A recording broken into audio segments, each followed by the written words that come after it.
Hi, I'm Michelle. Welcome back to Finally Revealed.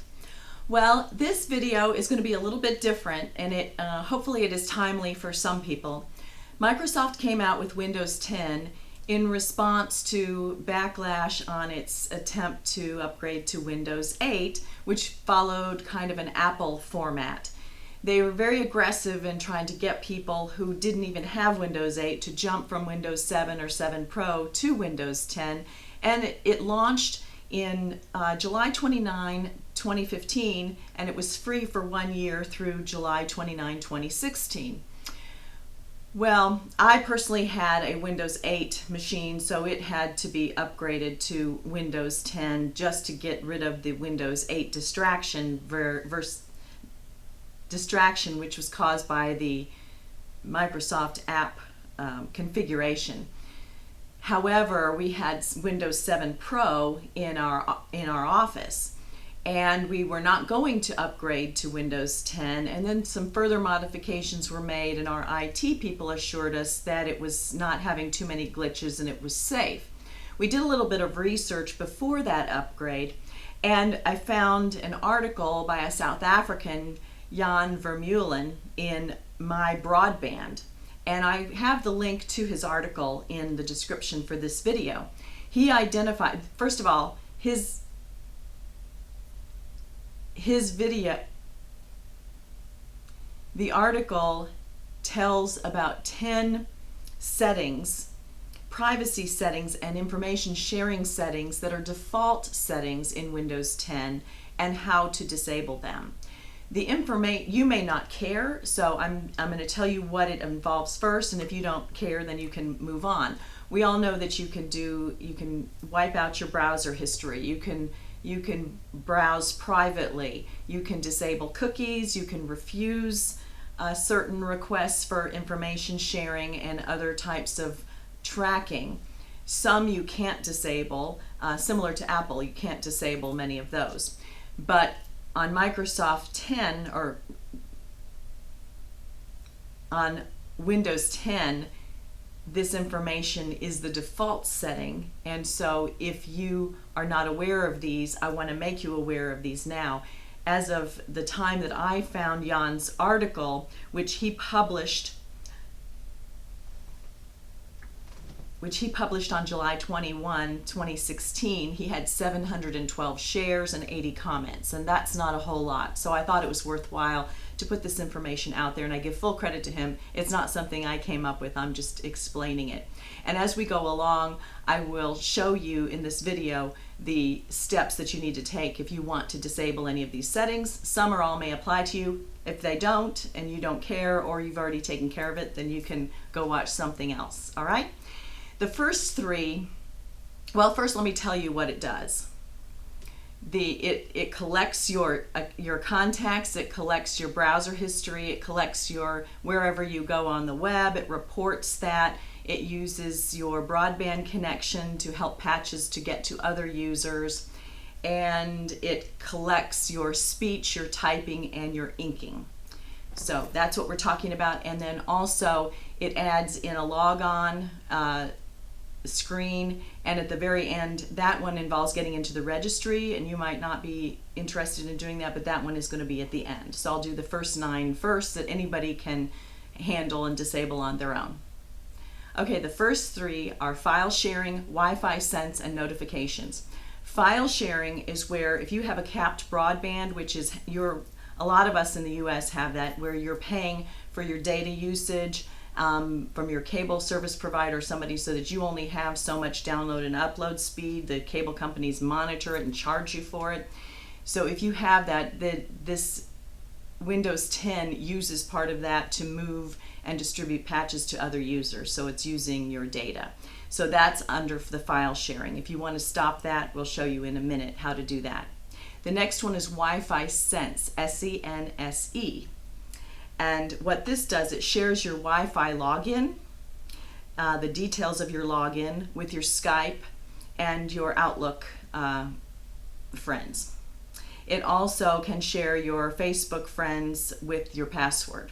If you've got that permission on Facebook, then it's going to be automatic under Windows 10. That's Wi-Fi Sense. And then the third one in this first group is notifications. And like I said, with Windows 8, they came up with a first screen that has kind of apps, and that's to work with their Surface tablet and some different phones and things.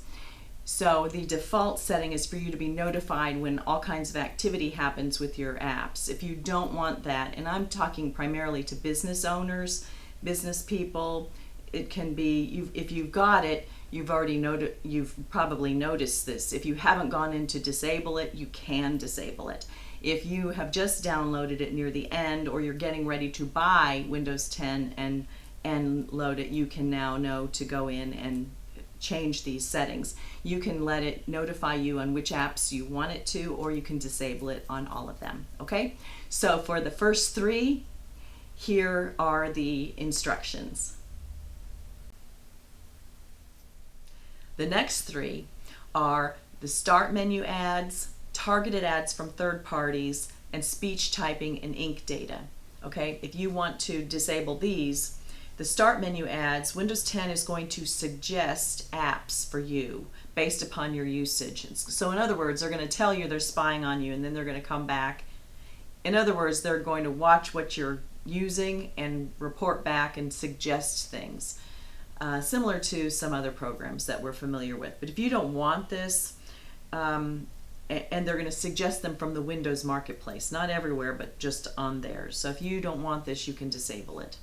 Then targeted ads from third parties can also be disabled. To avoid getting those, you can tell it to stop creating. To opt out of those, you can tell your computer that you don't want to participate, and there's a way to do that. And then number 6 is speech type and ink data, that you can tell it to stop collecting that information, and that should work. And then that brings us to the last 4.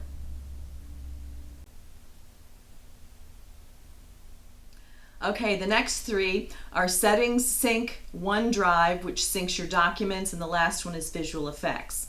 Similar again to the Apple system, where you can sync among all of your products, Microsoft now syncs your contacts, your history, where you were last on all of its products that are connected. So that's called settings sync, and that can be disabled if you'd like to. It involves your passwords, your search history, and it can be disabled. Settings sync involves saving your passwords, your browser history, and compiling all of that and spreading it among all of the different Microsoft Windows 10 products that you have connected.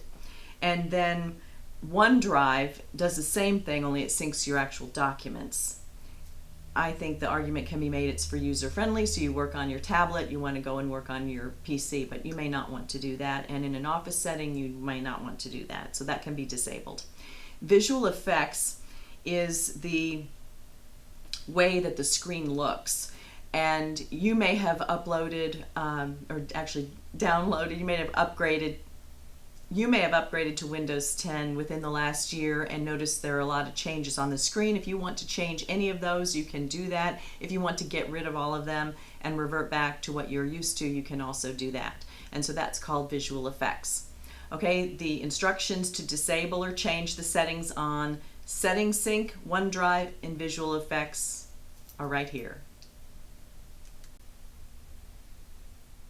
Okay, and the last one, number 10, is the lock screen. You may not want to have this lock screen implemented on your computer. You may have been suffering through it the past year. You may want it off of there. You can adjust it. You can remove it.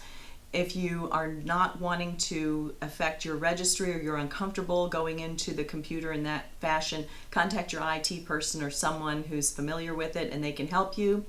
But here are the instructions. These are a little bit longer, but here are the instructions for the lock screen.